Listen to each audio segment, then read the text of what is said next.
Microsoft has responded to the FTC lawsuit with a 37-page document that we're going to go over right now to talk about what their rebuttals are for this case.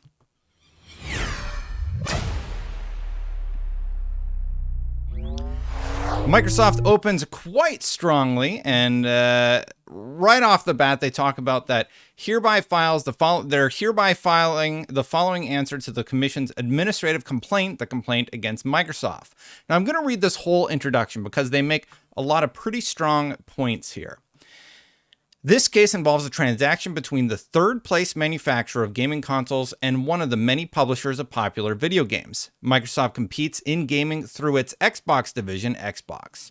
Xbox started behind Nintendo and Sony when it began making consoles 20 years ago, and it remains in third place today. They're drawing the picture that we're still in third place. Us buying this company will not put us in first place. Therefore, it is not a monopoly. Xbox also has next to no presence in mobile gaming, the fastest growing segment of gaming and the place where 94% of gamers spend their time today. They're going to revisit this, but they make a pretty compelling argument for why the purchase will definitely help them get a foothold in the mobile gaming market.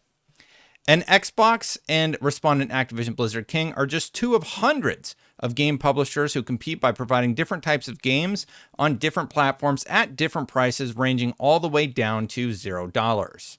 Microsoft is buying Activision to try to become more competitive in this expanding global industry. The gaming industry just as a whole is booming. It's been growing for a long time. We see companies like Embracer Group that a lot of people are surprised to see all of a sudden be talked about more and more often. And Tencent is also being discussed a lot more alongside, Valve, Nintendo, Sony, and Microsoft. Its vision for the even Amazon got in on it. Its vision for the transaction is simple. Xbox wants to grow its presence in mobile gaming, and 3/4 of Activision's gamers and more than a third of its revenues come from mobile offerings. Xbox also believes it is good business to make Activision's limited portfolio of popular games more accessible to consumers by putting them on more platforms and making them more affordable. That includes making Call of Duty, one of Activision's most popular games, more broadly available. Microsoft made this public pledge on the day the deal was announced. Since then, Xbox has agreed to provide the game to Nintendo, which does not currently have it, and has offered a 10-year deal to Sony. I'm guessing the redacted part is probably about the PlayStation Plus offering or whatever else. The acquisition of a single game by the third-place console manufacturer cannot upend a highly competitive industry. That is particularly so when the manufacturer has made clear it will not withhold the game. The fact that Xbox's dominant competitor has thus far refused to accept Xbox's proposal does not justify blocking a transaction that will benefit consumers. And at the end of the day, it will. You'll be able to get Call of Duty in more places, and you'll also be able to have different purchase options like subscribing to Game Pass versus buying the game outright. Just because Sony will not accept a 10-year deal is not a compelling reason for the FTC to block it. And they really slammed them with the next statement. Giving consumers high-quality content in more ways and at lower prices is... Giving consumers high-quality content in more ways and at lower prices is what the antitrust laws are supposed to promote, not prevent. I think that's a pretty good slam on the FTC, who is going up against this case, and they're outlining the idea that, hey, we're making this better for consumers everywhere, and you're trying to block it.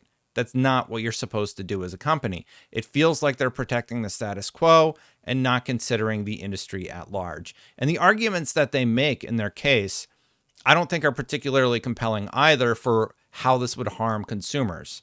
And that's why I think they're going to lose in court. And I think Microsoft feels very confident about it also. I just found this statement funny. Not too long ago, people primarily played video games in arcades or purchased cartridges or discs to play on game consoles in their homes. I did a poll when I read this live, and I asked people, like, how many of you play digitally? A lot of people play digitally. Some people still buy physical versions of games, but most people have converted to digital or a subscription model, and that's totally okay. They also talk about how hits come out of nowhere, providing customers with choices beyond the iconic and treasured games they grew up playing. Talk about Fortnite, talk about Apex Legends. Those games kind of came out of nowhere. There was no competitive space there, really, and all of a sudden, boom, there's these huge franchises that came out of nowhere to compete with Call of Duty. Gamers also pay for games in different ways, like Game Pass. They can buy individual games today, primarily by downloading them rather than purchasing cartridges or discs. Really, they're outlining the idea that, yes, there's new ways to purchase things. Not everything is purchased in the same way. Therefore, the FTC's argument about whatever they think Xbox is trying to do is sort of moot. And Xbox has almost no presence in mobile gaming, which is the largest and fastest growing segment of gaming. Now, I didn't know how much stock to put into this, but they actually included some graphs here to talk about what they mean by that. So they show console units. They only have 16% of the market in 2021 versus Sony's 34%. 10% of exclusive titles in 2021 versus PlayStation's 50% and Nintendo's 40%.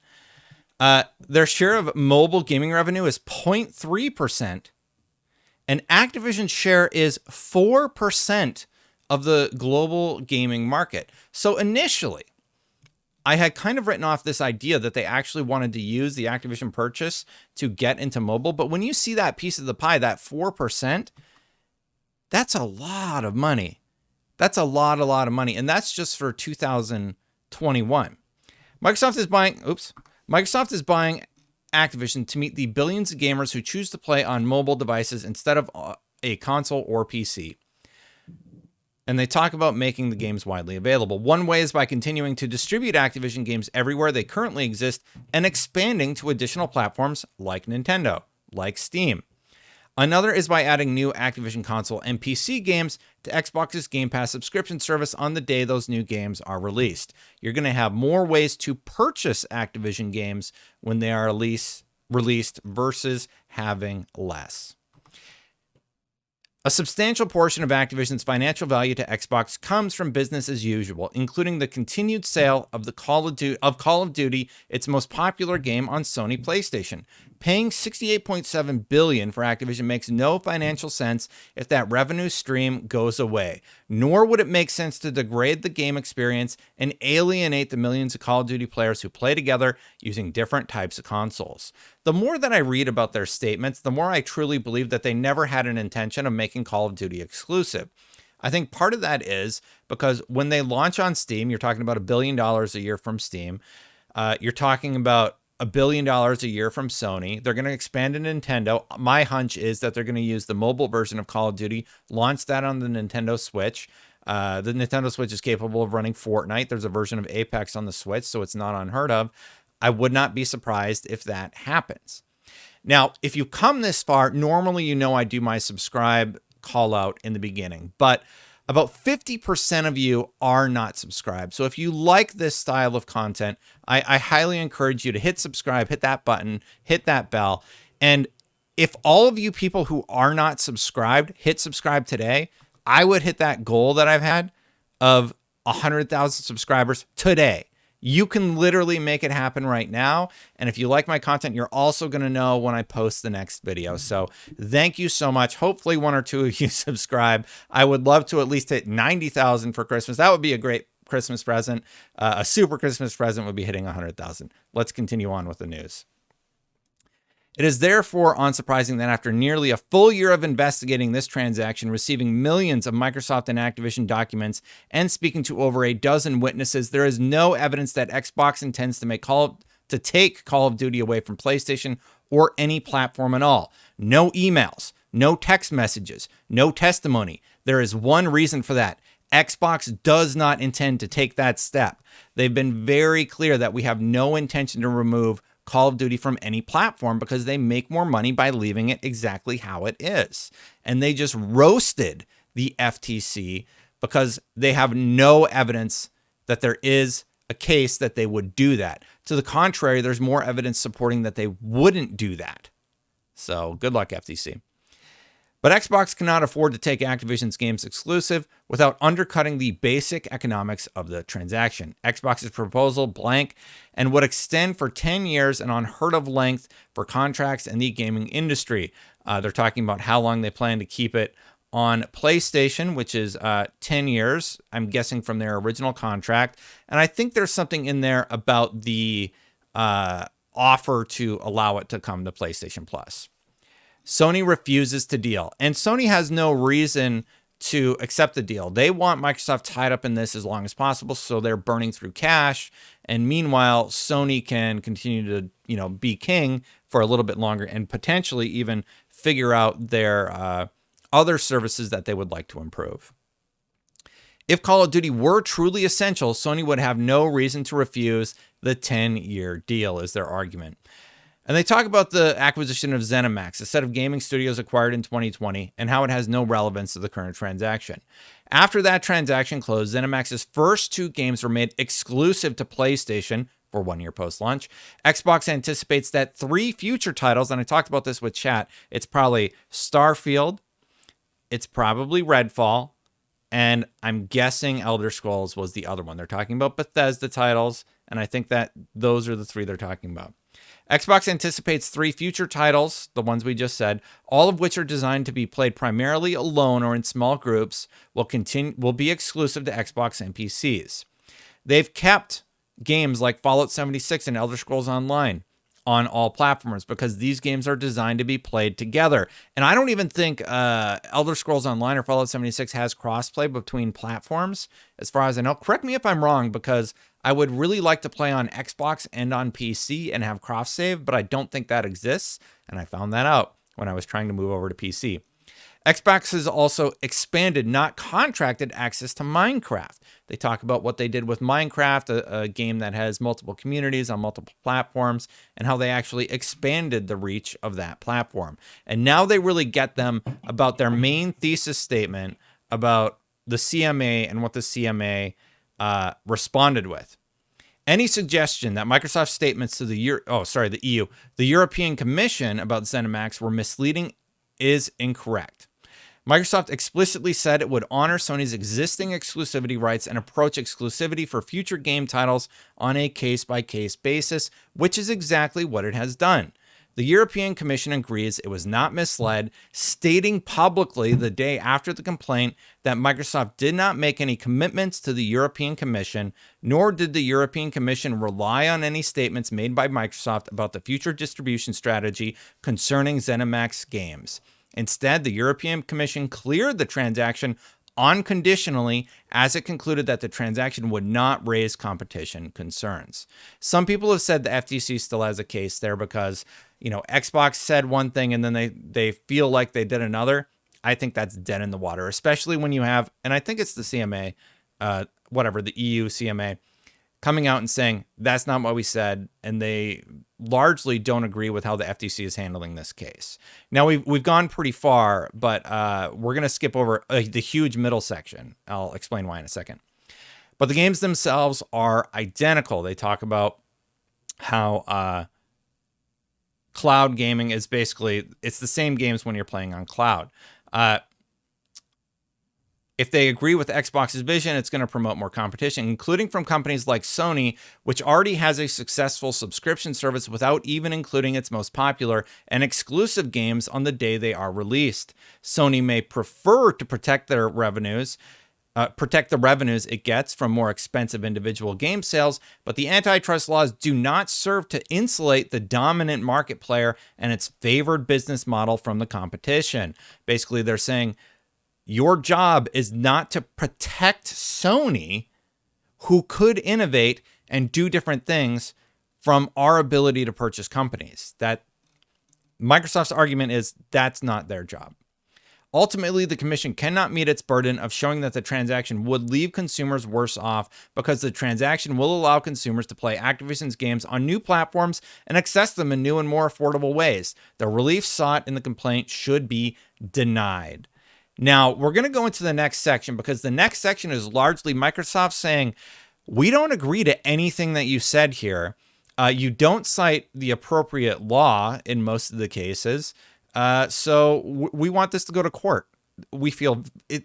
I read it as they feel very confident about everything going forward. And we're going to go through this quite quick and then go to their outro, because all they say is either, we don't know who you interviewed, we don't know what source you're citing here, because the case was so flimsy to begin with. Microsoft can't attest to what Bobby Kotick said behind closed doors with the FTC when that interview isn't provided for them as evidence. So they just said, let's bring it to court. Microsoft denies each and every allegation contained in the complaint. Microsoft does not interpret the headings and subheadings throughout the complaint as well-pleaded allegations to which any response is required. We're not even going to respond to you. We don't think your case is strong. Good luck. To the extent such a response is required, Microsoft denies all allegations in the headings and subheadings of the complaint. Everything that the FTC said in their intro, we don't agree with. We deny it. Let's go to court. The Commission's unnumbered introductory paragraph characterizes the action and asserts legal arguments and conclusions to which no response is required. To the extent such a response is required, Microsoft denies the allegations in the Commission's unnumbered introductory paragraph. Now, we can go through the FTC video point by point, or you can just go watch when I covered off on that right here to talk about it. We're very far in, so I'm going to try and go through this quick because I want to keep this around 20 minutes if I can. And I think we can get through it because they basically deny everything from this point forward. Microsoft does not concede the truthfulness of third-party articles and news sources quoted or referenced in the complaint. We don't know if that's true. Why would we admit to something a news source said? To the extent a response is required, they deny all allegations of third-party articles. They also deny that the Commission is entitled to any of the relief sought in the notice relief on page 23 of the complaint. Microsoft reserves the right to amend and supplement the answer to this later on. Basically, they just said, we don't agree to anything you said. We don't agree to any of the assertions that you make. Even with Diablo was first introduced. We don't attest to the truth of the allegations concerning when Diablo was first introduced and whether its upcoming release is highly anticipated.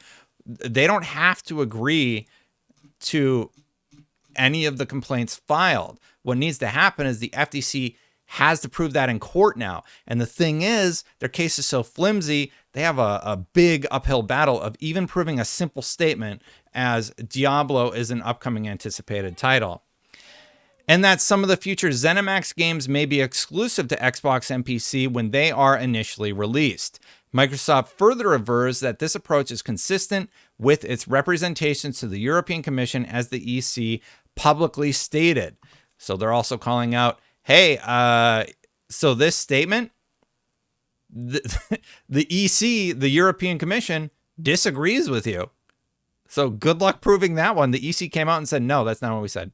Microsoft denies the remaining allegations contained in paragraph 18. Microsoft admits the allegations contained in paragraph 20. So I actually have the FTC document right here, and we can go to paragraph 20. They have to number their paragraphs in this thing. So they're agreeing to the fact that, yes, they agreed to purchase Activision Blizzard, which I thought was funny. And they sort of continue on. So this is why we're cruising through the document so fast, because for the rest of this, they tell the court to reference their own documents for the complaints that they made. They agree to the fact that, yes, cloud gaming is a thing. Here's one of the statements where they say basically, to the extent the complaint is quoting or characterizing from one or more unidentified sources, Microsoft respectfully refers the court to any such source for an accurate and complete statement of its contents. So they're basically saying, you've provided a source here. We haven't seen the source, so go watch it for yourself. There's no reason for them to admit to anything at this point in the case. They want this to go to court because they know the case is weak. Or at least this exudes confidence to me. To the extent the complaint is quoting or characterizing testimony from a investigation hearing of an Activision witness, Microsoft respectfully refers the court to the full testimony for an accurate and complete statement of its contents. They refer to that for the earnings call. They take like this little snippet from the earnings call about how well Xbox did, and then, yeah, Microsoft basically just says, well, watch the whole thing. Or watch the interview you conducted with Bobby Kotick. We don't know what you asked or what he said. Microsoft admits that Xbox Live and PlayStation Plus Essential offer fewer game choices to subscribers than some other subscription offerings. So even there, they're just admitting, yeah, so those subscription offerings, yeah, sure, both offer less. We agree to that. I don't know that's going to make their case stronger. And it's really interesting because when Microsoft says you're going to have to rely on the evidence, if this goes to court, that evidence will need to be entered into the trial, I believe. And then Microsoft's going to get to see it in its entirety, and then they can respond to the complaint. Microsoft admits that as of the first quarter of 2022, Xbox had 25 million Game Pass subscribers. Not a new number, but we know they hit 25 million in the beginning of 2022. Microsoft admits that it is valuable to have a variety of content available on Xbox and Game Pass. Eventually, it kind of got funny because they're just like, Microsoft admits that a GPU or graphics processing unit is a hardware component that renders graphics for video games. Microsoft denies the remaining allegations contained in paragraph 107. You got them, FTC. They admitted what a GPU is. You really nailed them on that one. And the whole thing basically becomes comical by the end of it because they're just denying everything. And then we get to the ending. So we're at the end. I just wanted to read those for you because we're now on page 32. We're at the end, basically. And all Microsoft has said, basically, is we don't agree with you. So let's read their outro. Microsoft asserts the following defenses with respect to the causes of action alleged in the complaint, without assuming the burden of proof or persuasion where such burden rests on the commission. The commission has to prove what they're stating, not us. We don't have to prove anything is true. Microsoft has not knowingly or intentionally waived any applicable defenses, and it reserves the right to assert and rely upon other applicable defenses that may become available or apparent through the course of the action. Microsoft reserves the right to supplement its defense as discovery progresses. Bring it to court, FTC. We dare you. That's basically what I'm reading this as. We are more than happy to go to court about this. You have no sources that we're able to watch. You quote things that aren't fully quoted. They're just paraphrased. You make assertions about statements Microsoft has made, but you don't provide a source or a reference. Good luck in court. We don't even know what you're talking about in a lot of your court case or a lot of your lawsuits. So we'll happily bring it to court. And here's what they say. Number one, the complaint fails to state a claim upon which relief can be granted. Number two, the complaint fails to allege a plausible relevant product market or markets. They don't even establish that. The complaint fails to allege a plausible relevant geographic market. Again, not established. The complaint fails to allege undue share in any plausibly defined relevant market. They didn't do their due diligence and define these terms, and it gets worse for the FTC. The complaint fails to allege any harm to competition. They don't explain why it would harm competition. The complaint fails to allege any harm to consumers or consumer welfare. As a matter of fact, it would be better for consumers in Microsoft's eyes. The combination of Microsoft's gaming business with Activision business will be pro-competitive. The transaction will result in substantial acquisition-specific efficiencies, synergies, and other pro-competitive effects that will directly benefit consumers. These benefits will greatly outweigh any and all preferred anti-competitive effects. There will be no harm to competition, consumers, or consumer welfare because there is and will continue to be entry and expansion by competitors, which is timely, likely, and sufficient. The market is expanding and will continue to expand. The alleged harm to potential competition is not actionable. The Commission cannot provide clear proof that the combination of Microsoft's gaming business and Activision's business would restrain trade in the alleged market for multi-game content, library subscription services, or cloud gaming subscription services but for the proposed transaction, Activision's games would not be available on any such services. So there's no clear proof that Microsoft's gaming business and Activision's business would restrain trade in the alleged markets for multi-game content subscription services or cloud gaming subscription services but for the proposed transaction, Activision's games wouldn't be available on any service anyway, is what I believe they're saying. The Commission fails to allege a time frame for the alleged anti-competitive effects. They don't even say when they would take place.